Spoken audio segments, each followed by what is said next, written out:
les anciens embarquent sur le lac Togo. L'océan est tout proche.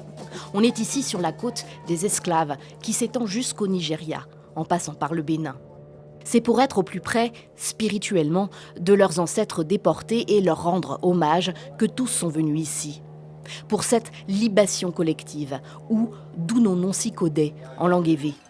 Des offrandes liquides offertes aux divinités via l'eau, l'un des 4 éléments de la tradition vaudou.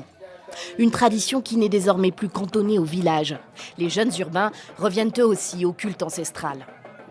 Daniel Tonou a 35 ans, il vient de Lomé et rencontre ici lors de la grande cérémonie de Kpessi, à une trentaine de kilomètres à l'est de la capitale, d'autres trentenaires comme lui. Eux sont venus de Côte d'Ivoire. Ils ont eux aussi retrouvé le chemin de la tradition, comme ils disent. Aujourd'hui, c'est la tradition ou rien. Parce qu'il faut promouvoir la tradition, notre endogénéité. Nos ancêtres, vraiment, il faut les honorer. On rechante.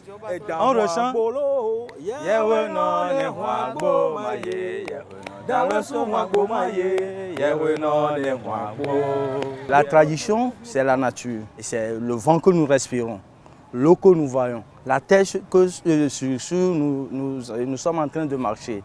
Et l'air, tout ça, c'est la tradition. D'où je viens, qui je suis. Je viens de quelle famille? Je viens de quel grand-père? Donc, la tradition nous a beaucoup aidé à revenir sur le pas de nos aïeux. Et maintenant, on est fiers. Des jeunes urbains qui retrouvent la spiritualité vaudou de leurs origines. Le phénomène prend de l'ampleur au Togo depuis une quinzaine d'années. Il va de pair avec la montée du mouvement panafricaniste qui peut être critique du christianisme, perçu comme un reliquat colonial. Nous assistons à une forme de renaissance, d'une recherche identitaire des jeunes qui veulent se retrouver. La manifestation d'aujourd'hui qui se fait ici, c'est une manifestation liée à la traite des négrières, à l'abolition et à cette volonté de renouer avec les ancêtres.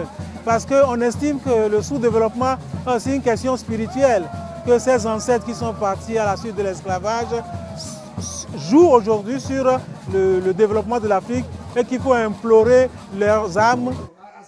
Daniel Tonou a été élevé dans le christianisme avant d'embrasser la tradition vaudou il y a 10 ans, ce qu'il assume publiquement. Ses amis, ses collègues, tout le monde est au courant, mais ce n'est pas toujours facile. C'est ça, même au travail, au port, au bureau, il y a des gens qui me critiquent. Parce que beaucoup de nombres au bureau, que nous sommes au bureau, sont des chrétiens. Ils disent, oh Daniel, tu es devenu un hounon, un féticheur. Et moi, j'ai dit non, ce n'est pas devenir un hounon ou bien un féticheur. Je suis en train de suivre le pas de nos ancêtres. Je suis dans la tradition. Le vaudou reste mal vu par certains en Afrique, assimilé à la sorcellerie, car il a été diabolisé par les missionnaires chrétiens au moment de la colonisation.